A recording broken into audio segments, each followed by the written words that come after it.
سبحان اللہ، ایک صورت جس میں فتح بھی ہے اور رخصتی کا اشارہ بھی ہے، کامیابی بھی ہے اور عاجزی کا درس بھی ہے۔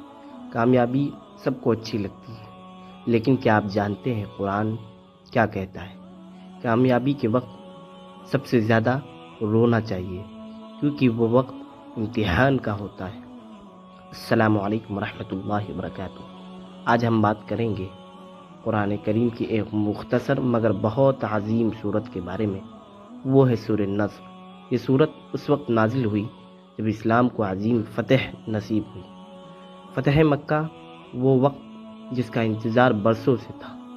ظلم کے بعد انصاف، مخالفت کے بعد غلبہ، صبر کے بعد کامیابی۔ لوگ گروہ در گروہ اسلام میں داخل ہو رہے تھے۔ اللہ تعالیٰ فرماتے ہیں، جب اللہ کی مدد اور فتح آ جائے اور تم لوگوں کو گروہ در گروہ دین میں داخل ہوتے ہوئے دیکھو گے، تم اپنے رب کی حمد کے ساتھ تسبیح کرو اور اس سے مغفرت طلب کرو۔ یہاں ایک بہت بڑا سبق ہے۔ کامیابی کے وقت انسان کو سب سے زیادہ خطرہ کس چیز سے ہوتا ہے؟ غرور سے۔ اللہ نے جشن کا حکم نہیں دیا، بلکہ فرمایا تسبیح کرو، حمد کرو، استغفار کرو، کیونکہ اصل کامیابی انسان کو جھکانے کے لیے نہیں آتی، اکڑنے کے لیے نہیں۔ فتح مکہ کے دن نبی کریم صلی اللہ علیہ وسلم سر جھکائے ہوئے شہر میں داخل ہوئے۔ یہ عاجزی کی انتہا تھی۔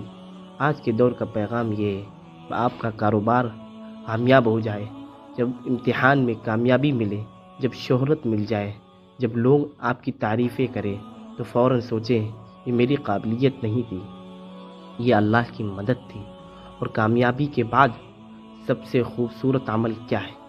استغفار، کیونکہ ہو سکتا ہے کامیابی میں کہیں دل میں غرور آ گیا ہو، کسی پر دل میں برتری آ گئی ہو۔ سورہ نصر ہمیں سکھاتی ہے کامیابی اللہ کے دین میں ہے۔ عزت اللہ کی طرف سے، ذلت بھی اللہ کی طرف سے، مدد اللہ کی طرف سے۔ اور ایک گہرا پیغام یہ ہے، یہ صورت نبی کریم صلی اللہ علیہ وسلم کی دنیا سے رخصتی کا اشارہ بھی تھی، یعنی جب مشن مکمل ہو جائے تو بندہ واپسی کی تیاری کرے۔ آج ہم کیا کرتے ہیں؟ کامیابی ملتے ہی اللہ کو بھول جاتے ہیں، لیکن سورہ نصر ہمیں یاد دلاتی ہے جتنی بڑی کامیابی اتنی بڑی عاجزی۔ اگر آج آپ کو کوئی کامیابی ملی ہے تو ابھی دل سے کہیں الحمدللہ، سبحان اللہ، استغفر اللہ۔ اللہ ہم سبھی کو کامیابی پر شکر اور عاجزی عطا فرمائے، آمین ثم آمین۔